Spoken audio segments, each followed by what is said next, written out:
পারবেন আমি 15 বছর চালাইছি, পদ্মা সেতু করছি, মেট্রো রেল করছি, বঙ্গবন্ধু ট্যালেন্ট করছি, রূপপুর পারমাণবিক বিদ্যুৎ কেন্দ্র করছি, এত এত উন্নয়ন 15 বছর আমি করলাম। কোন সরকার করতে পারে কিনা দেখাও। আমি 5 বছর ছাইড়া দিলাম, আমি বুক ফুলে ছাইড়া দিলাম, দেখি তুমি করো 5 বছরে। তাহলে তো ভোটার স্বতঃস্ফূর্ত যে নৌকায় একটা ভোট দেওয়া দরকার, ও যা 5টা দিব। তাদের এসি রুমে বসে আন্দোলনের ডাক দিতেছে, 48 ঘন্টা অবরোধ, 72 ঘন্টা অবরোধ। ওই যে আওয়ামী লীগের ব্যানার দেখা যায়, বিএনপির একটা ব্যানার তো নাই, এত ব্যানার কোথায় গেল?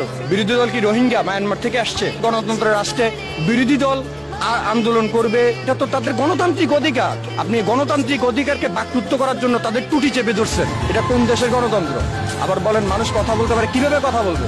মানুষের বাক স্বাধীনতাই তো নাই, মানুষ তো কথা বলতে পারতেছে না। একজন মানুষ যারা মধ্যবিত্ত নিম্ন মধ্যবিত্ত বাজারে গিয়ে গুমরে কাঁদে ভাই, তাদের কান্না কেউ শুনতে পায় না, আমাদের দেখার মতো কেউ নাই। তারা তাদের এসি রুমে বসে আন্দোলনের ডাক দিবে। কোটি কোটি টাকা মাথা পিছু ঋণ আজকে বাংলাদেশে। আপনি আমি ঋণ করছি, সরকারের বাবার টাকা দিয়ে উন্নয়ন করতেছে না। আমার আপনার টাকা দিয়ে দেশ উন্নয়ন হচ্ছে।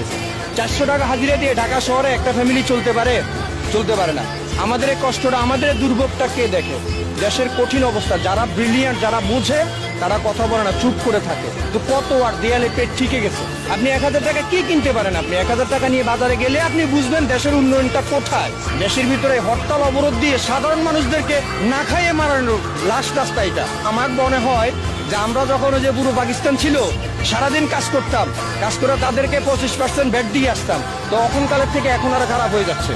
তখন কিভাবে নিছে? তখন আমরা সরকারের কাছে তাদের কাছে দিয়ে আসতে হইতো, কাজ করে 75 টাকা রাইকা 25 টাকা তাদের কোষাগারে নিয়ে জমা দিতে হইতো। এখন সরকার ওপেন নিয়ে নিচ্ছে। সে দ্রব্য মূল্যের যে ঊর্ধ্বগতি, আলু কিনতে যাবেন আপনি 60 টাকা, 200 টাকা, 300 টাকার নিচে কোনো মাছ নাই। 50 টাকা রিক্সা ভাড়া 50 টাকাই আছে, 60 টাকা হয় নাই। আমরা হচ্ছি 3rd, ছাগলের 3 নাম্বার বাচ্চা। ওই 2টা দুধ খায়, একটা পিসি দিয়ে ম্যামে করে। আমরা বললেই কি, না বললেই কি। আমাদের মতো গুটি কয়েক রিক্সার ড্রাইভার যদি কইরা মইরাও যায়, এদেশের সরকার বলেন, বিরোধী দল বলেন, যাই বলেন, তাদের কিচ্ছু আসে যায় না।